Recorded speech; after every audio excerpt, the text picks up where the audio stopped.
Здравствуйте, уважаемые дамы и господа. Начинаем сегодняшний вебинар, посвященный эзотерике, магии, волшебству и, в общем-то, работе с самим собой с целью убрать какие-либо проблемы или так далее, или там какие-либо проблемы какие-либо проблемы с присутствующей жизни и так далее. Я сегодня постараюсь ответить на те вопросы, которые вы задаете на моем Facebook канале, который называется Дуйко, Кайлас и РТЕ. Постараюсь максимально ответить на все вопросы. Зоряна Фурсевич. Здравствуйте, уважаемый Андрей Андреевич. Скажите, у меня весной участились ОРЗ и насморк, зимой не болела. В марте приобрела браслет из метасоников. Может ли это носить эзотерический характер? Или все же легкие простуды — это низкий иммунитет? Нет, эзотерические браслеты не могут приводить человека к тому, чтобы он болел чаще. Низкий иммунитет. Конечно, изменения в жизни начали происходить. Люблю браслетик. Ну, супер. Ксения Кучеренко. Скажите, пожалуйста, как не бояться змей? Как эзотерически можно повлиять на ситуацию? Когда человек боится чего-либо, вот смотрите, как работать с какими-либо качествами. Допустим, когда человек боится, то такое ощущение он испытывает на уровне живота или на уровне груди. В случае, если вы испытываете какое-либо чувство на уровне живота, то вы это чувство должны поднимать выше и чувствовать его сначала в груди и после этого в голове. Таким образом, боязнь к змеям будет уходить. А вот, допустим, если человек хочет алкоголь пить, у него возникает чувство, которое находится в его груди. И вот для того, чтобы справиться с этим чувством, данное чувство необходимо опускать в живот. И делать это многократно. И его начнет тошнить, потому что это чувство для живота, оно несносное и невозможное. В случае, если боязнь змей находится в голове, то необходимо такую боязнь змеи, это ощущение и чувство, опускать в свою грудь или опускать в середину живота. Таким образом, такая боязнь будет уходить. Смещайте такое ощущение и передвигайте его вдоль своего тела вертикально, выше или ниже. Обычно во вторую чакру, четвертую или шестую. Это для учеников школы. Андрей Андреевич, вы говорили о том, что можно делать пост один раз в неделю, посвящая чему-либо деньги. Имеет ли значение день для денег? Да, считается, что если человек постится в четверг, то у него увеличивается материальное благополучие, также ему прощают долги. В случае, если человек постится в воскресенье, то его жизнь становится более легкой, не такой сложной, не такой, наверное, обременительной и тяжелой. В случае, если человек хочет решить какие-то отношения или решить как-то свою судьбу и сделать так, чтобы судьба повернулась к нему каким-то решительным таким образом, то есть там мужчина с женщиной живут, хотели бы расстаться, но не могут из-за там имущества детей или еще чего-либо. Вот такой пост необходимо проводить во вторник. Оксана Мать. Прошел уже год, как закончила третью ступень, потом занималась чтением мантр и прослушиванием шумов, но не всегда. И сейчас тоже, не каждый день практикую. Можно ли приобретать четвертую ступень? Можно. Ольга Сгорска. Вот наконец-то решила задать вопрос по здоровью. Болят ноги, косточки на ступнях. Какие препараты ТФ принимать? Обратитесь к операторам, они вам помогут. С чего начать человеку, который случайно узнал о вас в Фейсбуке? Спасибо. Пожалуйста, Элен Джак, я рекомендую вам пройти первую бесплатную ступень школы Кайлас на моем официальном сайте, вернее на канале в YouTube, который называется Андрей Дуйко, официальный канал. И Ильяна Спинелли. Если вам интересна эзотерика, если вы хотите изменить вашу жизнь в хорошую сторону, проходите ступени Андрея Андреевича Дуйкова. Спасибо. Марина Брайт. Зависят ли как-то близнецы энергетически друг от друга? Переплетаются ли их судьбы? Нет, судьбы близнецов не переплетаются, но есть одно но. Когда кому-либо из близнецов становится плохо душевно или плохо физически, то второй близнец в этот момент может чувствовать это. И может чувствовать сенсорно, ощущать физически. Но в случае, если одному из них лучше или у одного из них там счастье какое-либо, а на второго это никак не передается, к сожалению. Елена Уланова. Я пишу стихи, иногда они пишутся как-то сами по себе. Скажите, пожалуйста, это тоже послание высших сил? Возможно, вы подключены к каналу ясновидения, который передается в виде вот таких подсказок каких-либо. Спасибо за поток благотворной радости, который стал сильным благодаря практикам философии. Спасибо. последнее время начал замечать, что меня преследует цифра 6, часто именно 666. Может что-то значит. Если человека преследует цифры 6, то это говорит о том, что человеку необходимо создавать семью, человеку необходимо обратить внимание на тех детей, которые есть у этого человека, или обратить внимание на ситуации, которые есть в семье. Также цифра 6 обычно человека как бы сдвигает в сторону земли. То есть это подсказка того, что время рожать, время обзаводиться семьей, время ответить кому-нибудь на ухаживание, ну вот где-то так. Есть более подробное видео по совпадающим цифрам, оно есть в YouTube, можно набрать, когда цифры попадаются или одни и те же цифры попадаются в поле внимания. Андрей Дуйко, что делать? И хорошо это или плохо? Здравствуйте, уважаемый Андрей Андреевич. Скажите, пожалуйста, сможем ли мы, народ Инда, вспомнить, кто мы в следующих воплощениях и что мы были народом со своим философским учением? Конечно, конечно, обязательно сможем. Несколько слов хотелось бы сегодня сказать. Я уже ранее говорил или рассказывал об этой информации. Но такой вот интересный пост написала женщина в моем YouTube-канале, Андрей Дуйко, официальный канал. Я ей написал, она мне написала: благодарю вас, Андрей Андреевич. При этом написала благо и после этого вторым словом дарю. И после чего я ей написал, что произносить слово благодарю не очень хорошо, так как человек, который занимается магией, или человек, который маломальски знаком с эзотерикой, может добровольно забрать вот такие слова и забрать это благо. Для этого человеку необходимо просто произнести: хорошо, я ваши блага, которые вы мне дарите, принимаю, после чего забирать эти блага какое-то время, правда не всю жизнь, но очень долгое время. Таким образом человек может отобрать у человека другого его блага, в случае если он это дарит и откровенно разбрасывается. Ну и она мне ответила где-то приблизительно как: я его дарю, я его и принимаю. Но это очень неправильно, потому что мой совет был такой: не произносить все-таки эти слова благодарю. Благодарю нехорошее слово, потому что это дарить благо, а у человека в общем-то жизнь основана на том, чтобы эти блага у него появлялись. Так человек раздает свои блага, и после чего у него их не остается. Какие еще бывают слова и что значат определенные слова, допустим, в нашем лексиконе, которые мы привыкли очень часто использовать? Допустим, мне не нравится слово,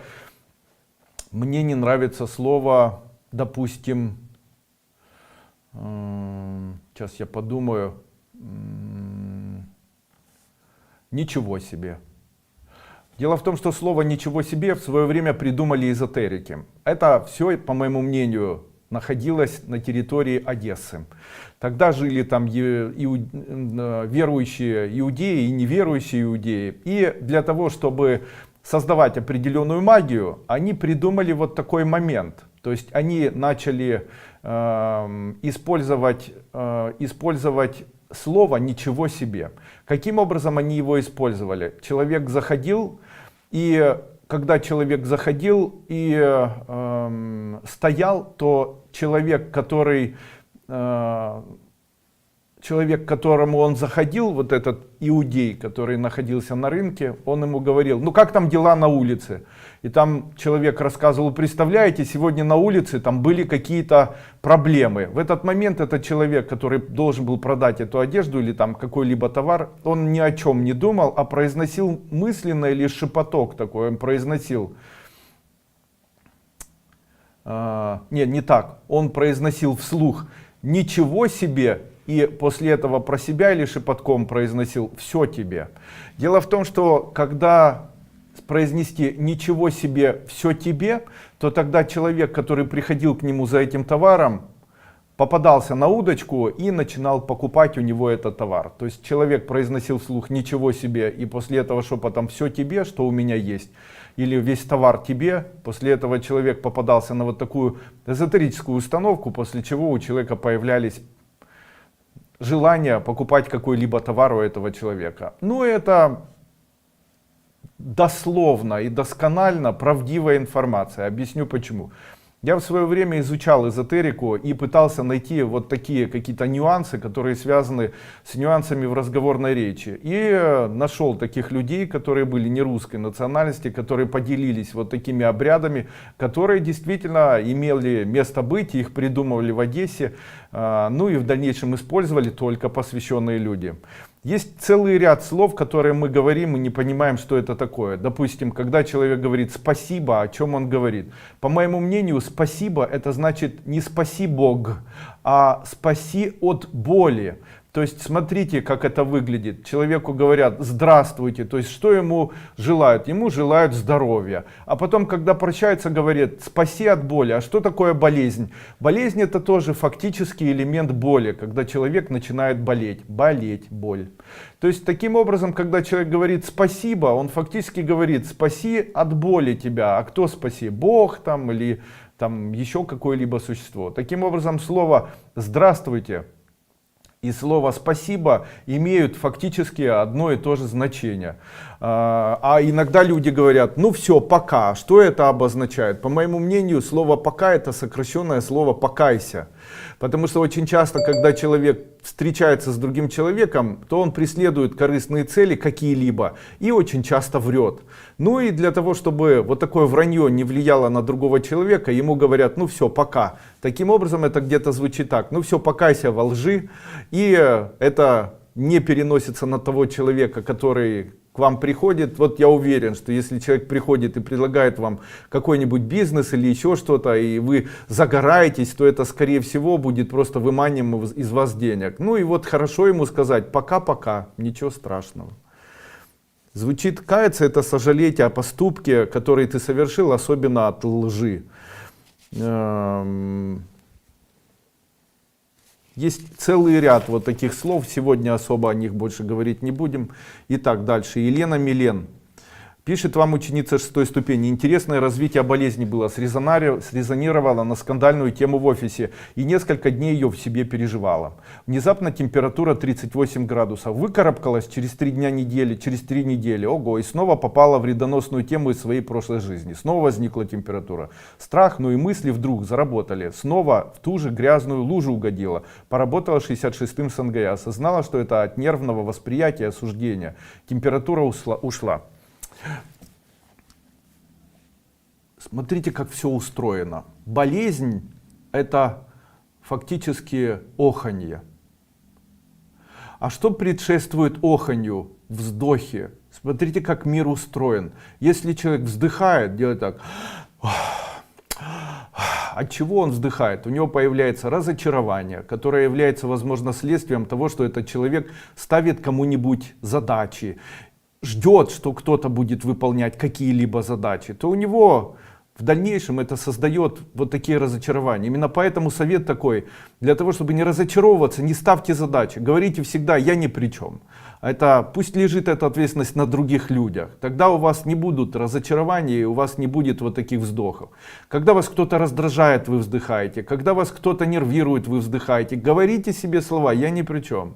Это не ваша проблема, серьезно. Так вот, чем чаще человек вздыхает на протяжении своей жизни, смотрите, когда вздыхаем, это то же самое, что стонать от боли в дальнейшем. Это та же самая физиологическая особенность. То есть, когда человек делает так, то в дальнейшем будет делать так: ох, как мне больно. Смотрите, одно и то же. Получается, развитие физиологической проблемы боли формируется в тот момент, когда у человека появляются предварительные элементы разочарования. Именно поэтому я хочу вам сказать, а что может разорвать разочарование? Не принимайте близко к себе, старайтесь быть человеком, который не ждет от кого-то каких-то обязанностей, не ждет ничего ни от кого. Старайтесь быть человеком, который немного двоетично безразличный. То есть, если человек говорит «я не сделал это», говорите «ну ничего страшного, я ни при чем, это ж ты не сделал». Или там «у меня не получается, ну бывает и так, я ни при чем». Старайтесь оберегать себя от разочарований. Старайтесь не страдать, старайтесь не накручивать, старайтесь отвлекаться, старайтесь медитировать на слово «я ни при чем». Таким образом вы сможете избавиться от этих охов. чтобы они в дальнейшем не превратились в ахи и страшнейшие проблемы. Конечно же, если противоборство, конечно же, есть. В свое время я говорил, что необходимо перейти на сторону людей восхищающихся. Нужно быть человеком, который старается восхищаться. Наоборот, восхищайтесь, говорите слово «ах» на вдохе, говорите: ах, мне нравится моя жизнь, я сегодня кушала, я в одежде, мне нравится то, что я живу, мне нравится. Ведь Бог создал людей для того, чтобы им нравилась эта жизнь, иначе зачем? Таким образом, если создал нас для того, чтобы мы радовались этой жизни, давайте будем радоваться, хватит охать, хватит вздыхать. Конечно, вспомнилась еще одна такая пословица с ахами и вздохами. Есть русская народная пословица, я ее могу не очень правильно сказать из-за, может быть, недостаточно хорошей памяти, но она звучит где-то так: охай в молодости,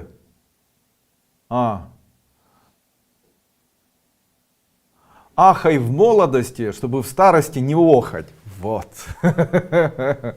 Ахай в молодости, чтобы в старости не охать. О чем здесь говорится? Ну, здесь говорится, наверное, о весне, что женщина должна соглашаться, что женщина должна обращать внимание на мужчин, что мужчины должны обращать внимание, что нужно с кем-то встречаться и так далее. Вот здесь об этом говорится, потому что в ином случае будешь в старости охать, страдая от того, что в молодом возрасте этого не произошло. Ну вот где-то так.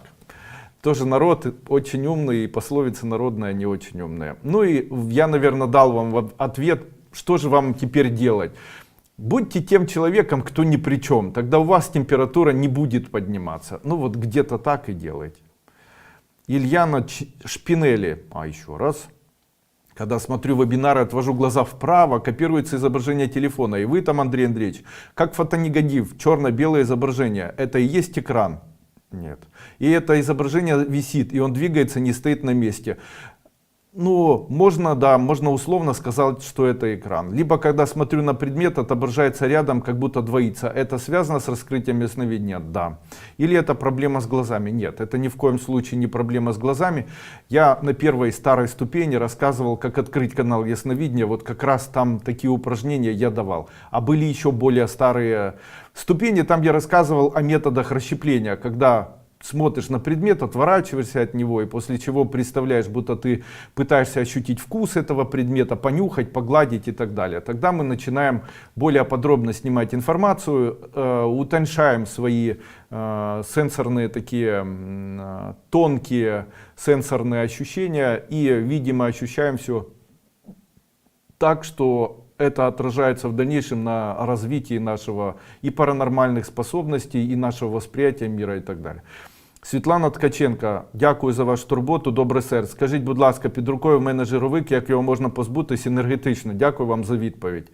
Энергетически необходимо представлять, будто это пластилин, и вы его вот так, как пластилин, по всему телу растираете. При этом трогать рукой его не нужно. Мысленно представляйте, будто пластилин, и мысленно представляйте или тесто, и мысленно представляйте, будто вы его выкатываете. Валентина Бондаренко, скажите, пожалуйста, что это может быть? Я болела коронавирусом, теперь что-то в груди, в ухе, когда лягу спать, не могу из-за этого уснуть, гудит как-то рывками. Спасибо большое. Когда у человека появляется ощущение, будто гудит как бы рывками, я рекомендую такому человеку принимать препарат Цитрамон.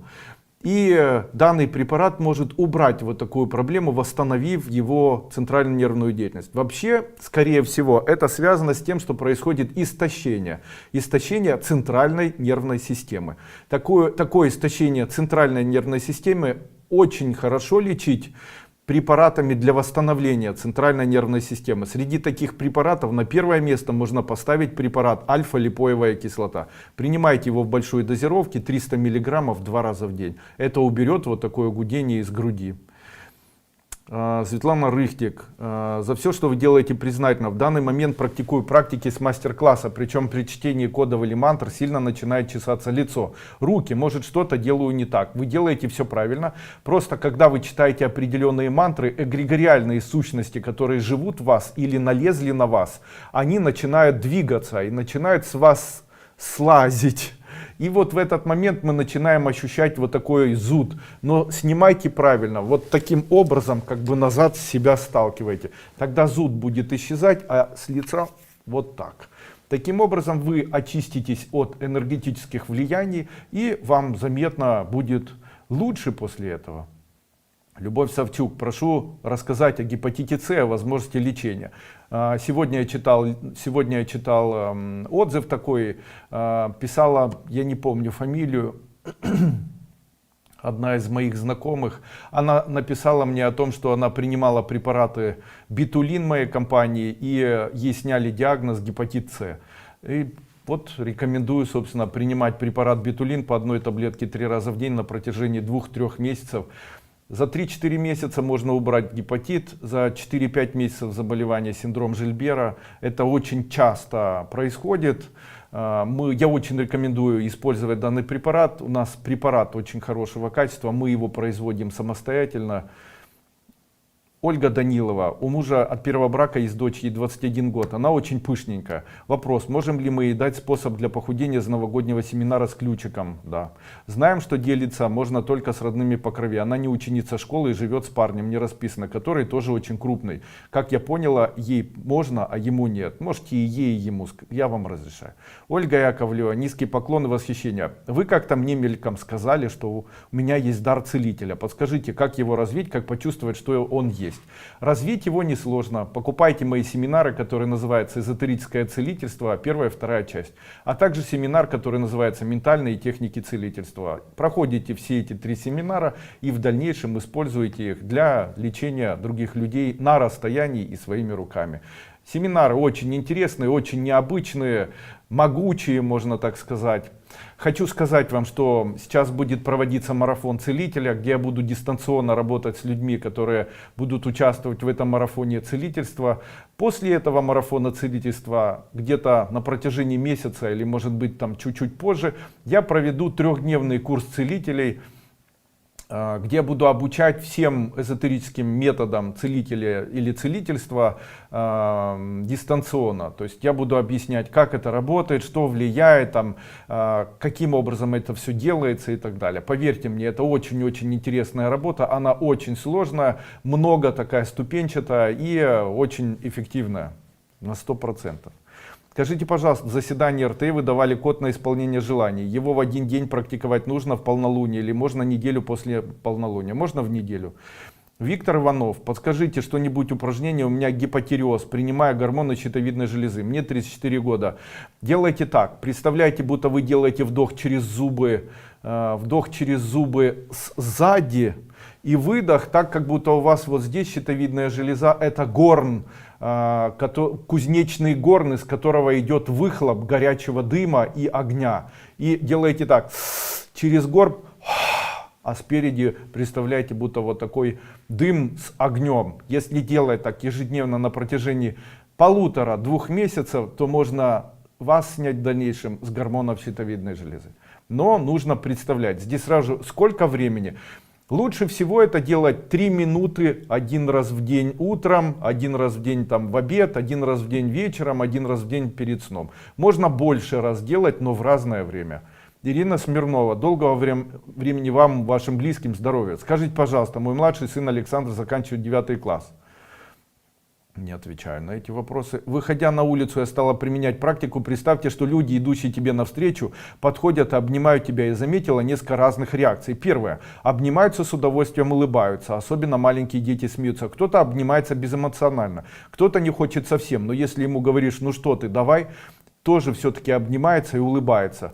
После этого это позитивно, но сегодня попался кто-то наоборот не очень добрым оказался. Расскажите, пожалуйста, как эта практика работает. То, что с вами происходит, является снятие информации, но комплексное снятие информации, отношения этих людей по отношению к вам.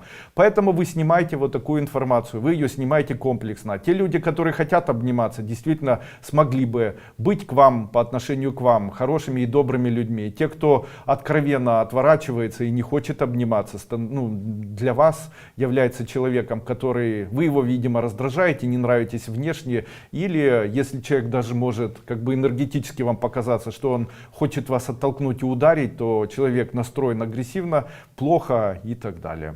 Уважаемый Андрей Андреевич, что я делаю не так? Почему уже долго не могу найти хорошую работу? Ведь вы говорили, берусь за все подряд, каждый день как нервный срыв.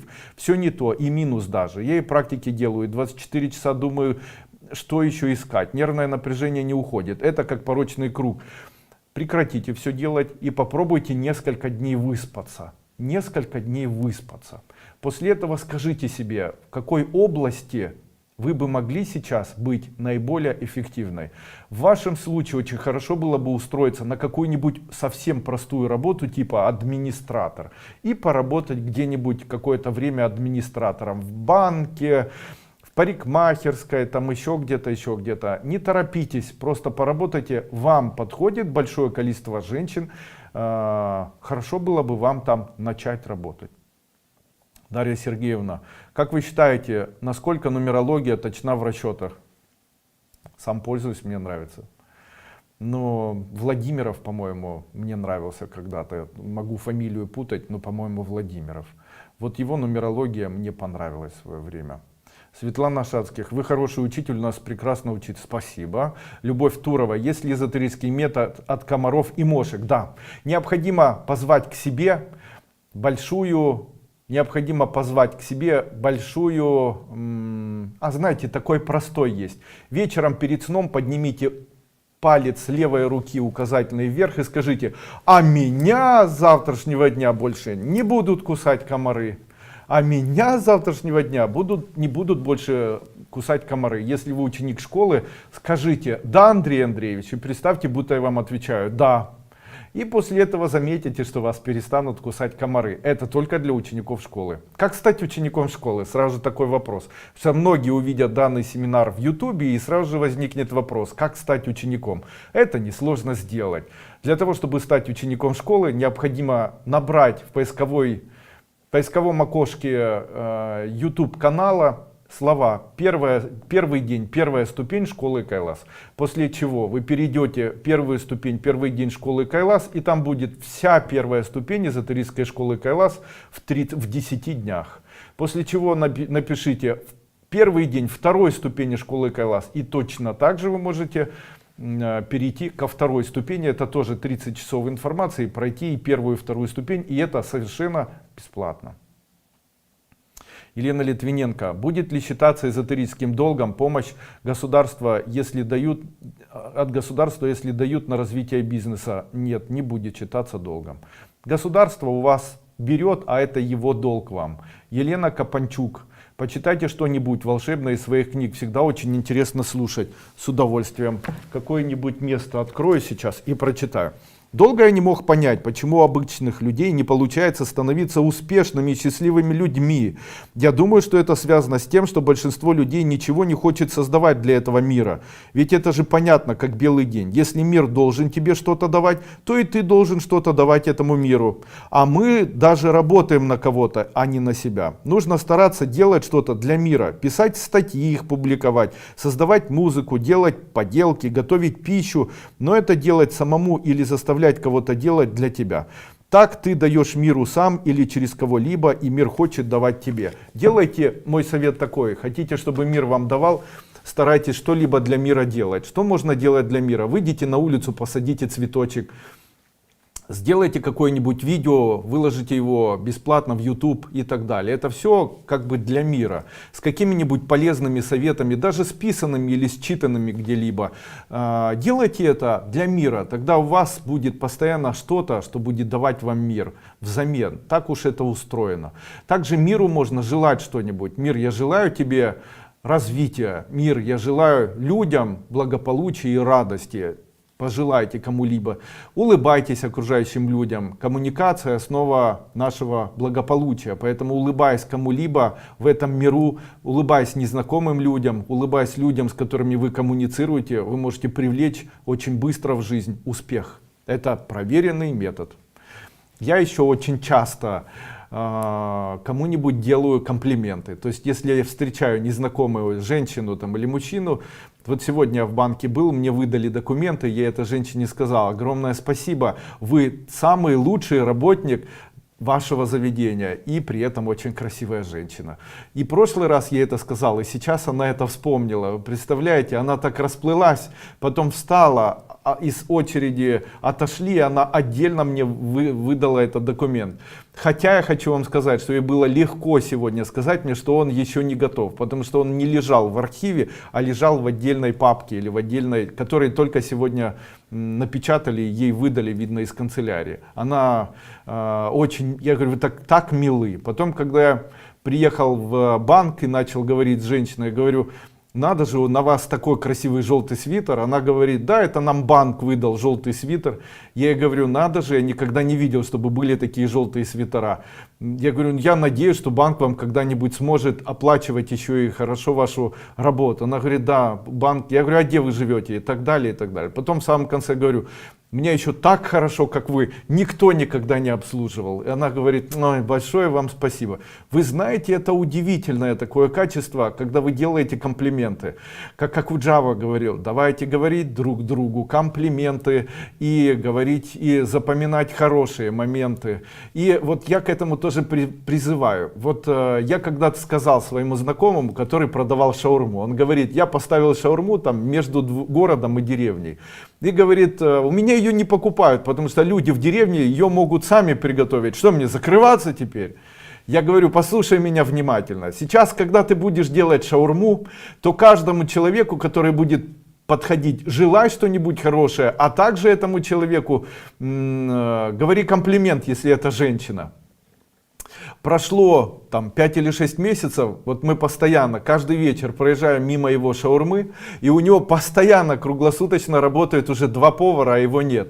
И я один раз ему позвонил и говорю: проезжал мимо, хотел у тебя шаурму заказать, но решил не стоять в очереди, как дела? Он говорит: очень хорошо, очень хорошо. Я говорю: а помнишь, я тебе посоветовал? Он говорит: когда вы мне посоветовали, то у меня сразу же начали идти дела, потому что женщины приходили не за шаурмой, они приходили, чтобы им кто-нибудь делал комплимент. Он говорит: да еще и решил свои дела, которые связаны с семьей, то есть нашел себе женщину и так далее. Это проверено. Когда-то я открыл компанию, и эта компания не имела никакого шанса выжить. Что я сделал? Как раз был Новый год, я опубликовал стихи такие, свои, правда, то есть опубликовал это на одном таком листочке, там было написано, что поздравляю с Новым годом, желаю там бла-бла-бла, только в стихах. Был нарисован там название моей компании, ее сайт, и внизу вот это поздравление. Оделся как Дед Мороз, стал просто на улице и вот так большому количеству людей раздал эти листовочки. Когда я раздавал листовочки, то всем говорил слова: поздравляю вас с новым наступающим Новым годом, желаю вам счастья, любви и бесконечного успеха финансового. После того, когда я отдал эти листовки, их было 1000 штук, начал я раздавать их в 2 часа дня, стоя возле Крещатика, на Крещатике, возле рынка Бессарабского. То когда я раздал вот эти все листовки, то целый год, на следующий год у меня были очень удивительные финансовые яркие всплески. Я нашел очень хороший бизнес, который несколько лет меня очень хорошо кормил. Хотя намеков в эту сторону не было совершенно никаких, вот вообще. Также там было предложение какое-то по бизнесу моему, и был указан мой номер телефона. Но вы представляете, я этот номер телефона в спешке, когда отдавал в полиграфию, не проверил. И они его впечатали неправильно. Поэтому мне никто не позвонил. Ну ничего в этом страшного. Спустя годы я делаю анализ и понимаю, что то, что я сделал, это тоже пошло верно. К чему я это говорю? О том, что я сказал в книжке. Пытайтесь подарить миру что-нибудь хорошее, и этот мир обязательно что-то хорошее даст для вас или создаст для вас. Ляля Артамонова: младший сын не женатый, не хочет общаться, поддерживать отношения со старшим сыном. Думаю, ревнует его ко мне как матери. Что делать? Помните обряд, когда соединяешь сына одного и сына другого и себя, и объединяете всех одним кольцом крови. Это я провожу, или вернее рассказываю об этом обряде в первой ступени. Проходите, внимательно его слушайте. Татьяна Кубрина: подскажите, если была внематочная беременность, то также необходимы проводы голодных духов? Да.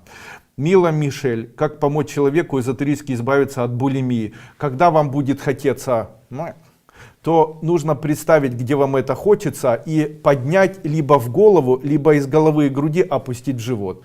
Я об этом уже говорил. Таким образом мы можем эзотерически помочь себе. Елена Тупикова. В Ютубе весной удалили запись, где вы показываете, как можно расширить струну фурёка. На вдохе и выдохе движением рук. Делается так. Вот так мы расширяем струну фурёки. Вдох через зубы, выдох через рот, расширяя струну фурёки. Алла Примак. Здравствуйте. Вспомнился вопрос, что повторно прошло решение, что означает цифра 777. Ищите видео, там все есть. Соседа укусил клещ в ушной канал. Клеща оторвали, дал таблетку от аллергии. Сегодня на 3-й день после укуса пошел отек. Это плохо. Ухудшился слух и голос сел. В больницу идти отказывается. Сосед живет сам, приходит работать за еду. Как помочь? Антибиотики. Обязательно обратиться к врачу. Бесплатное здравоохранение. Идите, и пускай обязательно врач смотрит. Это опасно. Я вам говорю, это серьезно. Просматривая вашего соседа, могу сказать, что это может закончиться очень нехорошо. Это может быть энцефалит, менингит, это может быть очень опасно для его здоровья. Так что обязательно пусть идет все-таки к врачу, сдает анализы крови, иначе может быть очень трагично. Поэтому эзотерически я, конечно, могу подсказать, но не буду. Пусть все-таки человек идет к врачу, раз уже меня это коснулось. Я брать на себя ответственность за убийство другого человека каким-либо советом брать не имею возможности и права. У меня маленькие дети. Хочу, чтобы они выросли счастливыми. Когда вы будете проводить очередной обряд, если не смогу присутствовать и оплачивать племянница, а потом отдаю ей деньги, в таком случае будет со мной работать? Будет. Святок Кучер. У меня бывают частые моменты ощущения в радости, в груди. Кажется, мало места в груди, так много, длится недолго, само приходит и уходит. Не хочется, чтобы уходило. Можно эзотерически это чувство удержать? Конечно, этим мы и занимаемся во время прохождения наших ступеней. До 4-й ступени нельзя удержать, после 4-й оно поселится и будет жить с вами бесконечно и всегда.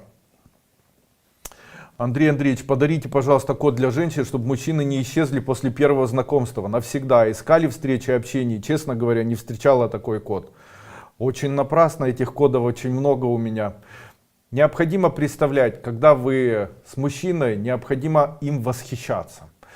Также представлять, будто мужчина бесконечно вам говорит: обожаю тебя, обожаю тебя, обожаю тебя. Вот садитесь, не мечтайте о том, как он женится, а представляйте, как он вас обнимает и произносит: обожаю тебя, обожаю тебя, обожаю тебя. На вдохе при этом произносите тряф, а не так. На вдохе произносите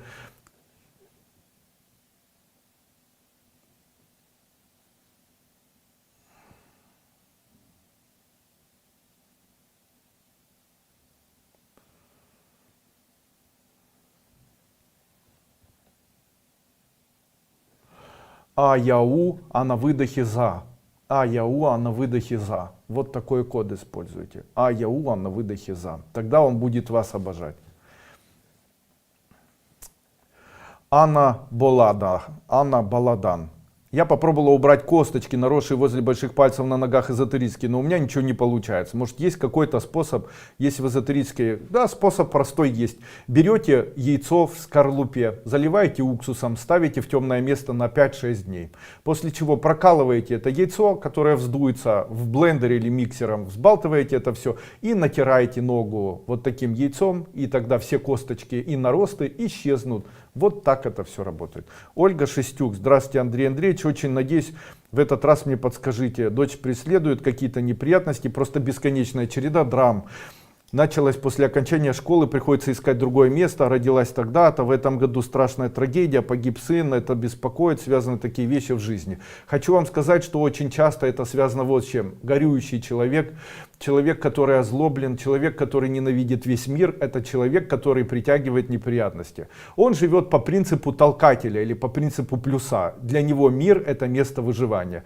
Мы, эзотерики, принимаем для себя мир как бы с позиции, что люди нас обожают, мир нас обожает, и мы радуемся от того, что живем. Таким образом, как бы приобретаем себе или как бы вырабатываем в себе определенную, некую такую магнетическую энергию и начинаем жить в инском положении. Как бы живем с позиции вот такого плюса и живем с позиции вот такой вот радости. Именно поэтому я все время к этому и призываю. Научите ее этому, скажите побольше позитива, побольше радости.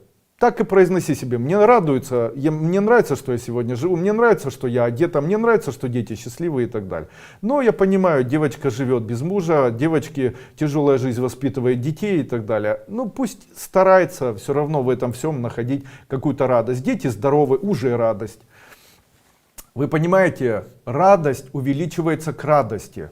А страдание увеличивает страдания. Именно поэтому не нужно страдать, нужно радоваться. Как найти радость? Так и произносим себе: у меня есть эта одежда, у меня есть где жить, у меня есть на чем ездить, у меня есть там, хорошо, что тепло, хорошо, что деревья есть, мне нравится там то, что я сегодня могу поспать, мне нравится просыпаться. Малые радости — это тоже радости. Человек не так все плохо. Есть где жить, есть что есть, значит уже радость есть. Понимаете? Просто мы готовы видеть грустные синкопы, но не готовы увидеть радостные синкопы. Но они-то есть. То есть мы радость воспринимаем как само собой, а грусть воспринимаем как драмы и трагедии. Но тогда это нечестно. Мы переходим на сторону вот таких темных сил. А как же светлые силы? Нужно быть на их стороне. Скажите, пожалуйста, какие безопасные возрастные рамки к прохождению ступени Кайлас? Молодежь ведь не сформировалась до конца характером. Я считаю, что для молодежи это находка проходить бесплатно и первые ступени школы Кайлас. Прямо с раннего возраста. Для них это находка. Мой сын Слава прошел первую ступень школы Кайлас еще в возрасте, я не знаю, 9 лет. И может быть раньше даже, наверное, еще 8 лет. То есть он смотрел по чуть-чуть, после чего читал мантры. Я даже записывал, как он читает эти мантры. Маленький еще был. Сейчас ему уже 12 лет, и он очень хороший человек. То есть он не драматизирует, у него есть вот это состояние, когда он восхищается миром. То есть это вот заметно, понимаете, это заметно. Ему везет во всем. Такой рыжик, абсолютно везучий рыжик. То есть учится хорошо, на сегодняшний день закончил как отличник на отлично школу. И там учится на саксофоне. Нет с ним проблем вот вообще никаких. Тьфу-тьфу-тьфу. Я считаю, что чем раньше ребенка обучить вот такой философии, тем лучше и быстрее в его жизни наладится его жизнь. И, конечно же, хорошо, что у него психика не сформированная до конца. Почему? Потому что моя философия — это философия позитивных намерений, позитивного отношения к жизни, позитивного восприятия жизни. Философия других коучеров, она может, не всех, конечно, она может быть связана с тем, что надо добиваться, надо куда-то бежать. И она, конечно же, разрушает. Очень часто мир воспитывает в человеке злость. А суть родителя — воспитать в человеке все-таки доброту, милосердие, любовь, веру в то, что все будет хорошо. Вот это я ставлю на первое место. Я стараюсь это в своих детях вырастить. Жазира Карашева: подскажите, можно в один день проходить несколько СНГ? Да. Или один вид СНГ? Нет. Как правильно читать? Вот как я там даю, так и читать. Илана Лона. Ага. Подскажите, если можно, какие сложности в моей жизни означает номер квартиры 6 и номер квартиры 26? Там родилась. Никаких. Дают ли действительно трудности эти номера квартир? Не дают. Ирина Юманова: как спиртное влияет на занятия эзотерикой? Стоит ли исключать его полностью? Я считаю, что у человека происходит разрыв сердечной чакры, когда человек принимает алкоголь. Дело в том, что мы таким образом обманываем свою душу. Когда человек пьет, то ему кажется, что он счастлив. А когда человек таким образом душа начинает радоваться. А на второй день, когда человеку становится плохо, то душа наказывает за то, что человек обманывал себя. То есть душа думает, что это он сознанием воспринимает мир как радостный мир, и поэтому человеку хорошо. А на самом деле это из-за алкоголя он радостный мир воспринимал. Поэтому на второй день после алкоголя у человека скребутся кошки, и там ему плохо, у него там какие-то драматические элементы. Вообще я хочу сказать, что алкоголь в безумно низких количествах, то есть до 3% в жидкости, до 2% в жидкости, до 3% очень полезен. Вспомним Ниши, да? Вспомним Ниши, который в свое время сказал о том, что человек, он имеет 3 элемента его организм функционирует по 3 элементам метаболизма. Это метаболизм алкогольный, метаболизм солевой и метаболизм кетоновый.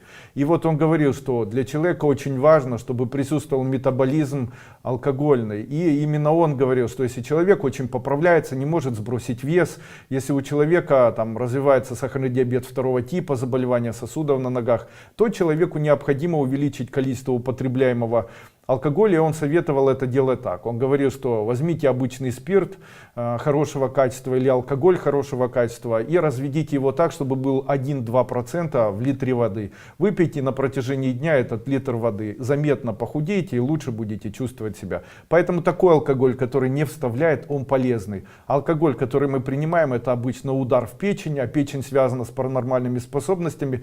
Чем хуже работает печень, тем хуже способности. Если у человека очень больная печень, он богатым не сможет становиться. Если у человека больная печень, в дальнейшем будет иметь проблемы с глазами, с агрессией, будет расстраиваться очень сильно. Очень часто я говорю, что печень связана с нашим психическим состоянием, поэтому очищение печени, поэтому поддержка печени, это обычно дает нам возможности быть и моложе, и красивее и так далее. Поэтому храните печень, дольше будете молодыми. Ирина Шукало. Андрей, здесь сколько дней практиковать практики 4 обновленной ступени, 8 день, не менее 30. Таня Тимофеева. И вот эту практику, когда зарождается тепло, не менее полугода. Взяла себе духовное имя, оно мне нравится. А вот что непонятно, теперь его надо посылать вам и делать просад, чтобы вы мне дали. Нет, живите с тем, который у вас есть. Валентина Бондар. У моей дочери Виталины день рождения. Пожалуйста, поздравьте ее. Поздравляю. Татьяна Поплавская. Можно ли вечером начитывать или лучше все утром? Можно и утром, и вечером. Из разных сангая можете все вместе мешать между собой, использовать, когда хотите. Фарида Жамп. В какой сфере Не отвечаю на это. Андрей Андреевич, подскажите, как правильно избавиться от старых фотографий? Вы говорили когда-то, но я не придала этому значения. Сложите их в коробку, положите куда-нибудь. Старые фотографии, они нам нужны. Детям показать, вспомнить прошлое, знаете, оно же забывается. Но делать из старых фотографий культ, клеить на стену, молиться перед ними, там, желать всем счастья, этого делать не стоит. Старые фотографии затягивают нас в прошлое, а это плохо. Сегодня общался с человеком, и он мне говорит: Андрей Андреевич, вот никак не могу решить, он мужчина, никак не могу решить вопросы все-таки с женщиной, мне сложно выбрать, я там большой, и мне хотелось бы там женщину и так далее, и так далее. Но я не знаю, я вот думаю и так далее. Я ему говорю: послушай, как бы ты ни думал о еде, тебе все время будет хотеться есть. И чем сильнее ты думаешь о еде, тем сильнее тебе хочется. Именно поэтому или не думай, или действуй. Вот так нужно жить. А когда мы, допустим, вспоминаем или думаем, то мы ухудшаем общее состояние. Вспоминая прошлое, мы теряем настоящее. А теряя настоящее, стирается будущее.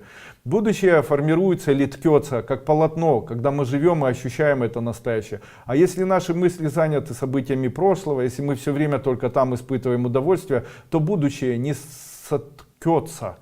То есть это будущее может не наступить. Поэтому я считаю, что любые возвраты, воспоминания о прошлом — это наши элементы быстрого старения. Поэтому хотите быть молодыми, не думайте о прошлом. Ставьте себе задачи, старайтесь жить настоящим, будьте чуть-чуть энергетически мощнее, старайтесь все-таки восхищаться. София Макарова, восхищаюсь вашими знаниями, большое спасибо. Скажите, пожалуйста, по вашим методам научилась убирать боль, не знаю, брать ли деньги, обязательно заработаю. У меня очень много или нет. Лечу всех бесплатно. Если лечите бесплатно, дар исчезнет. Поэтому помните, что человек, которого вы полечили бесплатно, это человек, у которого вы забрали эту боль. Тем самым или вылечили эту боль. После этого этот человек становится вашим должником. В случае, если человек становится вашим должником, то чем больше должников, тем больше у вас будет нищета проявляться. Потому что есть правило двоих. Если один должен, а второй тот, кому должны, то тот, кто должен, у него тоже появляются долги. Почему? Это правило двоих. Смотрите, правило проблем — это правило двоих людей. Или бинарные правила неприятностей. Допустим, у меня очень хорошая жизнь. И в моей хорошей жизни всего хватает. И тут в мою жизнь вмешивается человек, допустим, этот человек, его зовут Петя. Он говорит, у меня есть проблема, у меня есть долг, займите мне денег. А у меня не было ни проблем, ни долгов. Я занимаю эти деньги Пете, и теперь это проблема уже двоих. То есть раньше был долг у Пети, а теперь мне должны. У меня же не было проблем, а когда я занял, теперь есть, а Петя отдавать не хочет. Теперь мне надо искать Петю, давить на него и так далее. Это уже проблема для меня, поэтому жить и не занимать легче, чем жить и занимать. Ну вот где-то так. Знаете, вот смотрите, нам Бог дает по потребностям. Помните, есть такое у Карла Маркса? Что это обозначает? Но потребности, они могут быть такими. Смотрите, я очень чувственный человек, я люблю кошек. После этого мне нравятся кошки, я их жалею. И у меня открытое сердце, я люблю всех кошек и так далее. Но божественная энергия, если так можно сказать, она начинает идентифицировать. А я другой человек, я не люблю кошек. Я не люблю кошек, они в моей жизни не появляются. Почему? Мне их не дают, я о них не думаю, они не появляются. Я за последние несколько лет ни одной кошки не видел. Почему? Я их не вижу, потому что я никак не отношусь к кошкам, у меня аллергия на кошек. Ну и тут сразу же вопрос.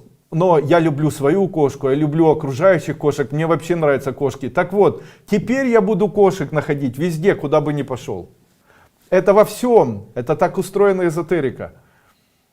Если я люблю деньги, если я тянусь к этим деньгам, если мне вдохновляют деньги, я получаю от них удовольствие, они будут попадаться. А если я от них страдаю, они будут исчезать.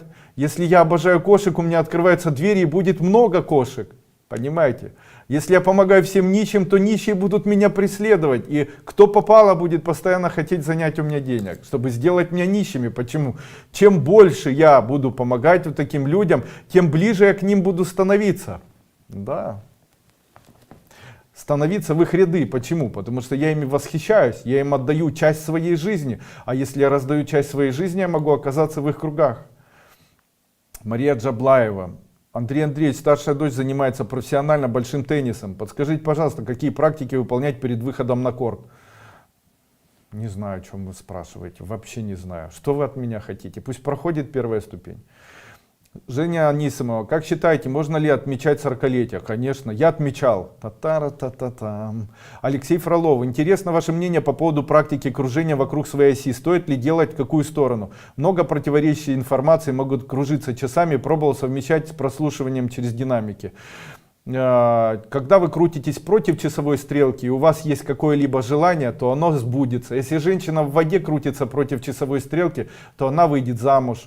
Крутиться нужно против часовой стрелки, потому что человек накручивает на себя новые события жизни, а когда по часовой стрелке, то разбрасывает от себя. Если вы должны кому-либо деньги, думайте об этих деньгах, крутитесь по часовой стрелке и отдадите долг. В случае, если вы имеете болезнь, тоже по часовой стрелке, болезнь как бы от вас вылетит. А в случае, если вам нужны деньги, мне нужна работа, сик работа, сик работа, сик работа, и крутитесь против часовой стрелки, быстро найдете работу.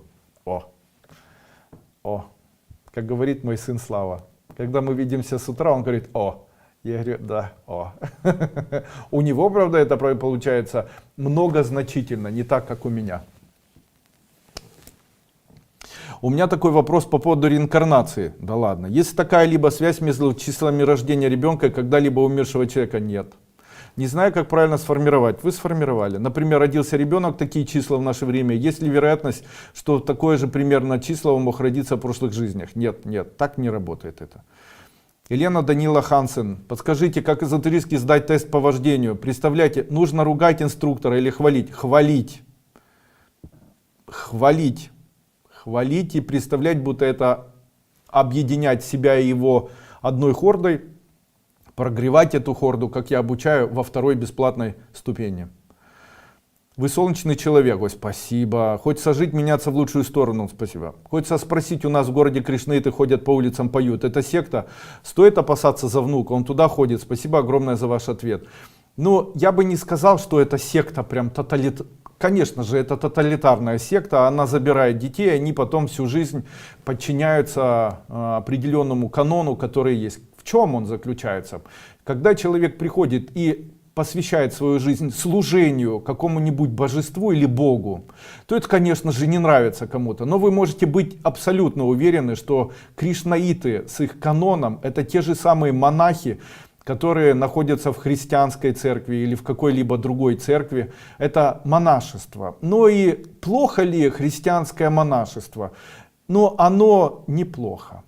Потому что это выбор человека, служение Богу. Но точно так же у этого человека. Он начинает верить в Бога. Ну, у кришнаитов там не так все печально, как у монахов.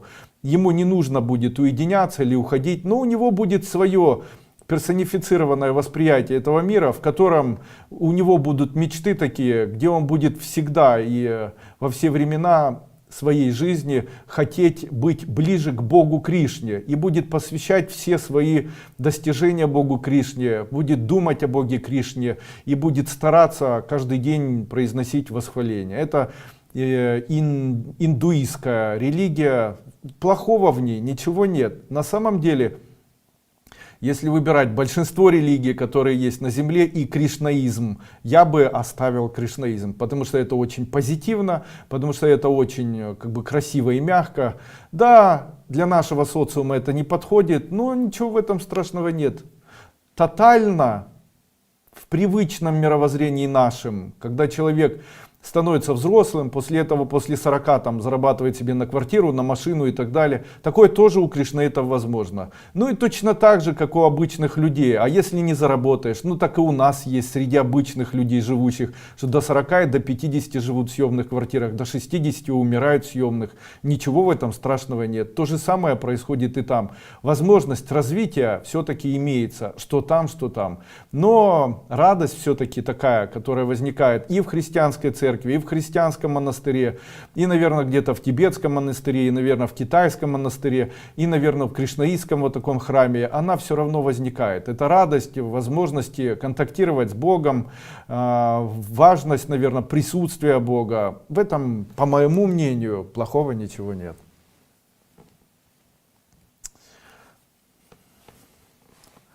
Елена Сергеева: узнала, стала вашей ученицей, счастлива, что теперь живу и думаю по-другому. Очень стараюсь далее менять мысли, действовать в своей, в общем-то, жизни. Скажите, пожалуйста, будет ли еще мужчина в моей жизни? Конечно. Не отвечаю на эти вопросы. Светлана Дамаш, ученица 3-й обновленной ступени. Скажите эзотерически, в какой цвет окрасить стены в доме, цвет мебели и как правильно расположить кровати? Кровати в любую сторону, только не головой на север. В любую сторону можно, но не головой на север. Потому что если спать головой на север, денег не будет и голова будет болеть. Хоть многие именно это и советуют. Не нужно, потому что будут головные боли. Также очень плохо, чтобы сзади, возле спины были розетки, а также лампы где-то прямо возле головы или над головой. Также очень хорошо, чтобы кровать стояла, а над кроватью не было никаких ни картин, ни зеркал, ничего. Это очень мешает жить. Также хорошо спать так, чтобы с правой, когда вы встаете, не смотреть сразу в зеркало, а также перед сном не наблюдать себя в зеркале тоже. Третье, очень хорошо, когда цвета квартиры имеют пастельные тона. Если хотите, чтобы у вас не надо зеленый. Дело в том, что очень часто зеленый цвет является ловушкой для духов.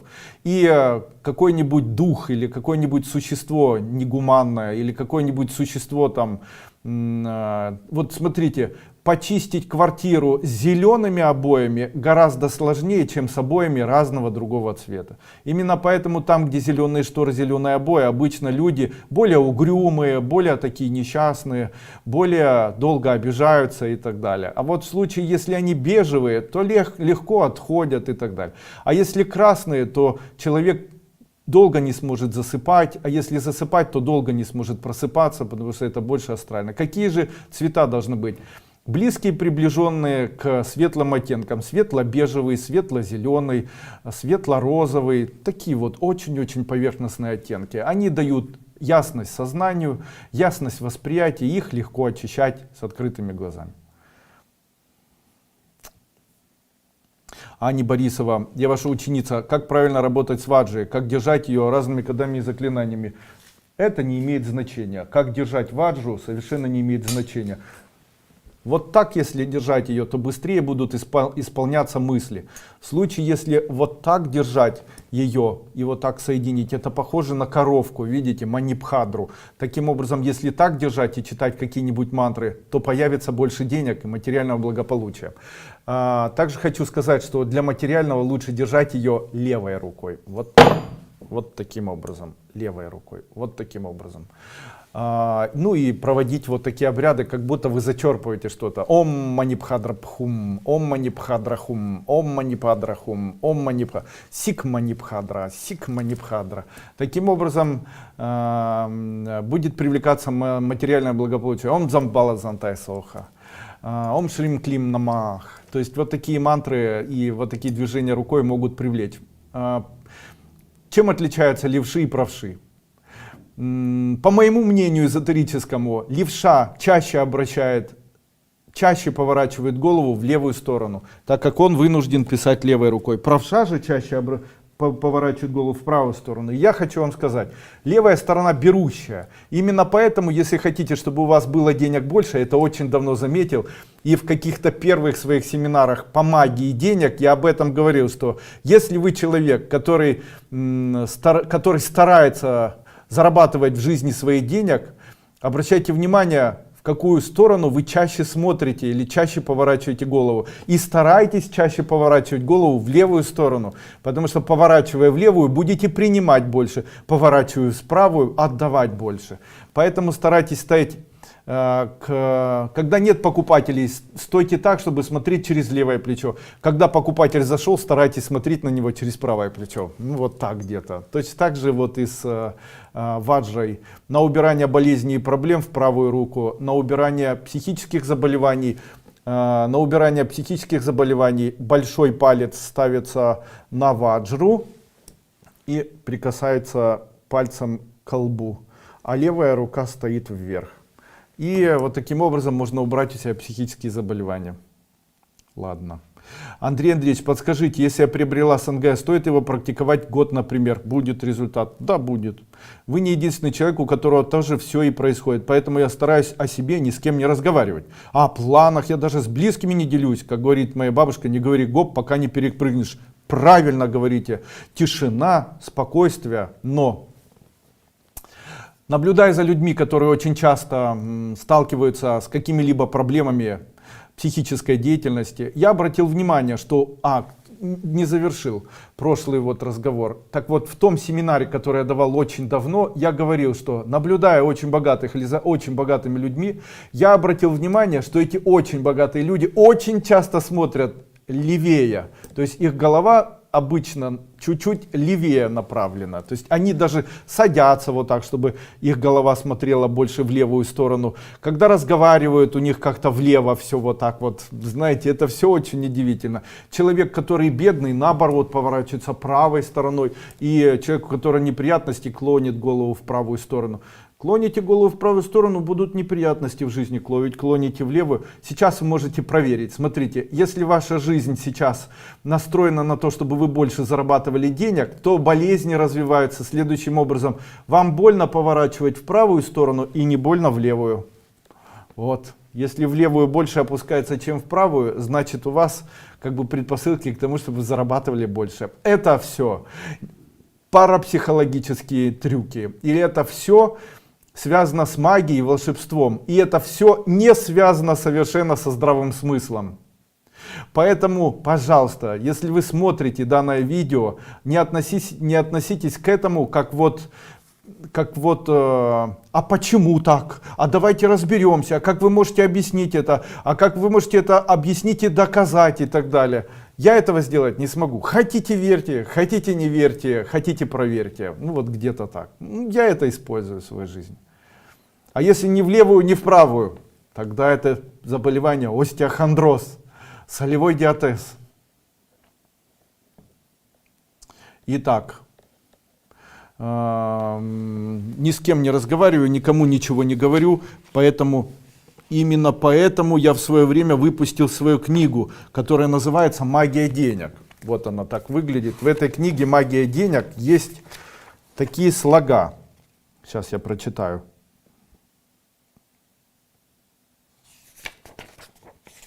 Итак, о чем эта книга? Первый секрет: уберите червей из тела. Замените слово «тратить» на слово «покупать». Радуйтесь деньгам онлайн. Радуйтесь чужому успеху, якорите. Помогайте родителям деньгами. Помогайте деньгами тем, кто в них нуждается. Будущее никогда не произойдет, если о ваших планах знает много людей. Секрет 10, страница 30. Открываем страницу 30 и читаем ее. Угу.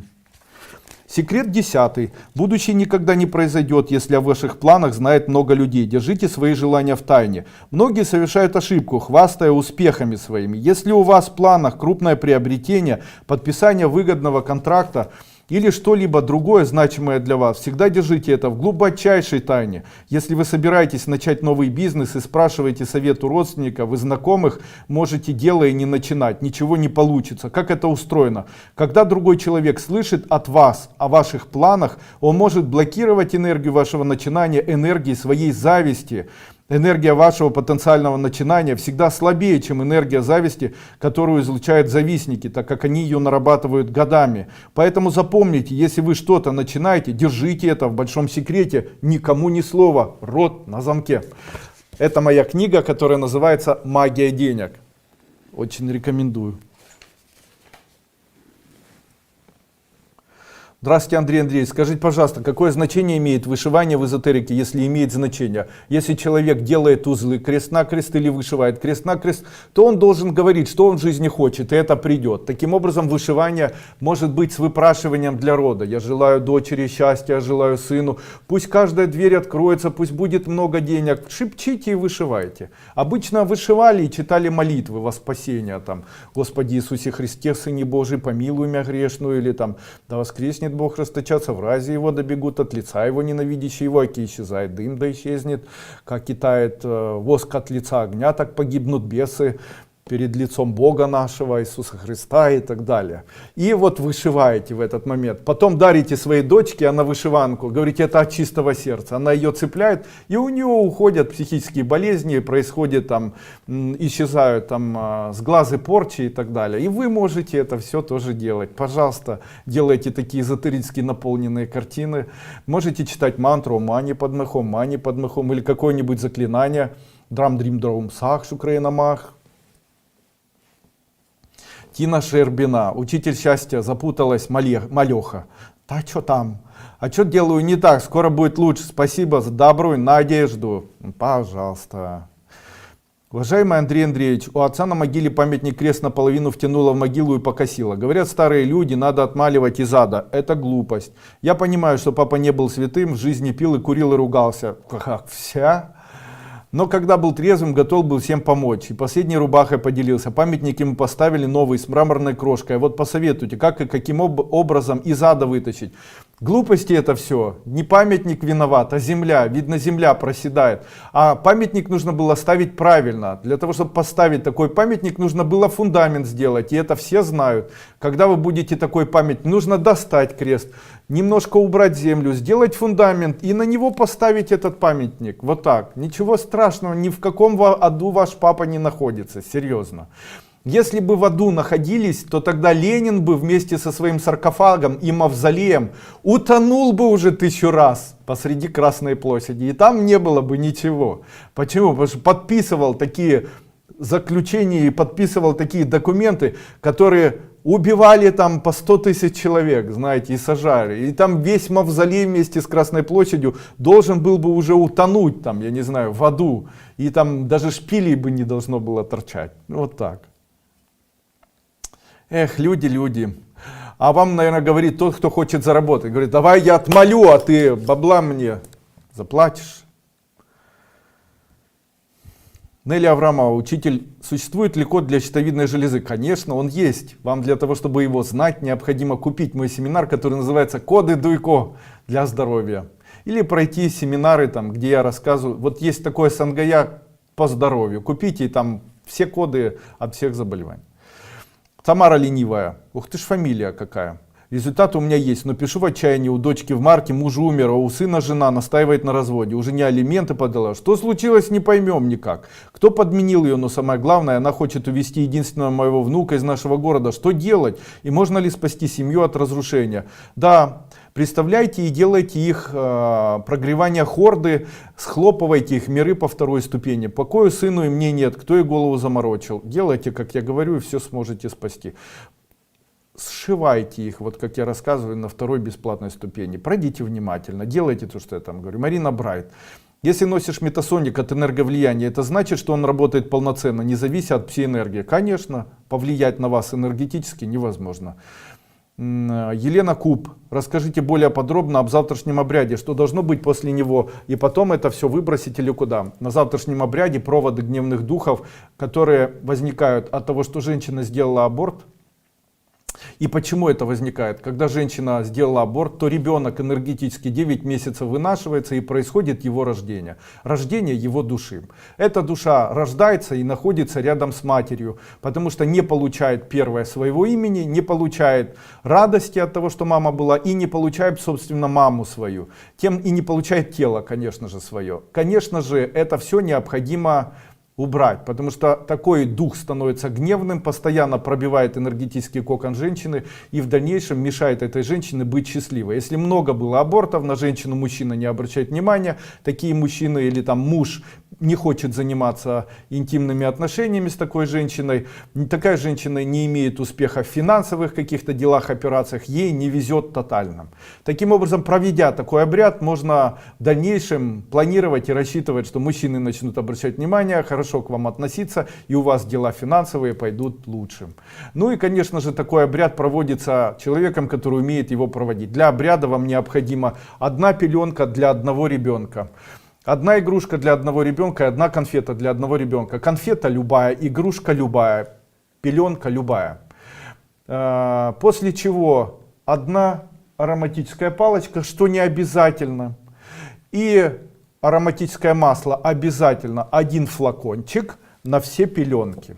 После этого для каждого ребенка выкладываете одна пеленка, по левую сторону кладете погремушку, по правую сторону кладете конфету. После чего, когда я скажу, капаете маселком, любым ароматическим, желательно пачули или чайное дерево, но можно любым. Но здесь важно, это масло, оно должно вам лично не нравиться. Оно должно вам подванивать и пахнуть плохо. Именно поэтому пачули, оно плохо пахнет. После этого капайте на каждую пеленочку, когда я скажу во время обряда, и выходите. Я запечатываю, провожу обряд, даю имена этим детям и открываю калачакру, что обозначает чакра времени, и провожаю туда детей. И после этого, после чего у вас в жизни появляется материальное благополучие, везение, счастье, красота, многие становятся моложе и так далее. В завтрашнем обряде я постараюсь еще и вас отрезать от всех мужчин, которые были когда-либо с вами в интимной близости, для того, чтобы освободить ресурс вашего потенциала, чтобы вы так быстро не старели. В общем-то, ответил. Ольга Луц. 3 года назад приобрела талисман семиконечную, носила 3 года, ни разу не почистила. В январе приобрела 2 метасоника для богатства, выравнивания судьбы. У меня моя звездочка почему-то начала менять цвет. Золотого превращается в красный. Почищу через пару дней, она опять красная. Серебряные цепочки, на которых одеты, чернеют. Пришлось менять на кожаную ленту. Возьмите и сделайте так. Уберите пока, не нужно носить серебро с золотом совместно. Уберите и носите в начале серебро. Серебро поможет убрать у вас из вашего организма токсины. Серебро чернеет, потому что серебро втягивается, оно является антисептиком, а медь выходит наружу. Так организм забирает серебро. И это говорит о том, что вам не хватает коллоидного серебра, так как организму необходимы антисептики какие-то. И вот этими антисептиками может являться там коллоидное серебро, можно купить его в нашей компании, серебро называется. И пропить, после чего не будет синеть, не будет серебро тускнеть. При заболеваниях головы, когда человек болен там, менингитом или переболел ковидом там, или еще чем-то, при шизофрении золото, которое одевает на себя человек, может чернеть и становиться черным. Это часто бывает. Ну и это тоже хорошо, не нужно его не очищать, ничего делать, носить его на себе. Это говорит о том, что организму не хватает золота. Оно его вытягивает из цепи, из кольца, там, из всего остального. Потом поносите месяц-два, потом снимите это серебро и одевайте потом золото, оно чернеть не будет. Можно ли заниматься огородными посадками, если в соседнем доме покойник? Да. Пожалуйста, есть ли эзотерический метод избавиться от внутреннего страха? Есть. Это медузы из первой ступени и это выталкивание из первой ступени. Проходите первую ступень. Расскажите, пожалуйста, в каком понятии, как мертвая кость выглядит как шишка. Рассказал, что делать. Берите уксус, яйцо, натирайте, все сойдет. Как-то приснилось, что меня назвали Стеллой. У меня было имя в прошлой жизни. У меня есть вопрос. Я живу на Урале и изменю ли жизнь к лучшему, если перееду на юг? Измените. Стелла, ну и Стелла. Я купил у вас талисман от всех заболеваний серебра. Скажите, как он работает, сколько по времени его нужно носить? Носите его 2-3 года на себе. Вот все, что дает этот талисман, полностью исполнится. Можно ли ученикам школы заниматься хиджамой? Всегда боялась вида крови, а теперь обучаюсь, уже практикую. Можно? У меня не получается приобрести пеленки-погремушки за свои деньги. Могу воспользоваться помощью мужа? Да. Я всю жизнь жила в крайнем перенапряжении, хочу, потому что стремилась к лучшему. Вот однажды дошла до крайнего перенапряжения, только колесница из огненных богов бежала. Не буду это читать. Марьяна Хорцева. Можно ли на воду ставить для себя программу «Красивая умная женщина»? Наполняюсь. Нет, я стану красивой, я скоро буду красивой умной женщиной. И я скоро наполнюсь энергией. Вспомните первую ступень. Нельзя говорить «я красивая умная женщина». Так не работает. Добавлю, что я увидела, наш мир создает мощные огненные боги. Ой, боже мой. На днях делали себе раскрещивание, как вы учили на 4. На следующий день свекровь начала разговор с того, что почему это внучки ее, у меня 2, старшая и крещенная, младшая, принципиально не крещенная, не носят крест. Младшую обязана покрестить. Что это эгрегор? Могу ли я старшую сама раскрестить? Можете, да. Можете ее покрестить, а потом раскрестить. Также пусть носят кресты, но вы скажите: я одеваю на тебя не крест, а плюс. Пусть добавляется в твоей жизни материальное благополучие, пусть добавляется те, кто тебя будет любить, пусть здоровье, пусть ума добавляется. Крест — это еще и плюс. Ну и на этом наш вебинар закончен. Я надеюсь, вам понравился наш сегодняшний вебинар, посвященный эзотерике. Если вам нравится, обязательно после окончания данного вебинара публикуйте или распространите его в своих социальных сетях. Также не забывайте, что завтра данный вебинар утром будет повторно транслироваться на моем официальном канале Андрей Дуйко в виде презентации вебинара или в виде прямой трансляции. Сегодня она прямая трансляция, которая будет опубликована в YouTube канале, который называется «Школа Кайлас». Есть второй официальный канал Андрея Дуйко, где более большие видео публикуются. Ну что, я желаю всем искренне богатства, материального благополучия, пусть в жизнь вашу добавляется любовь, обожание.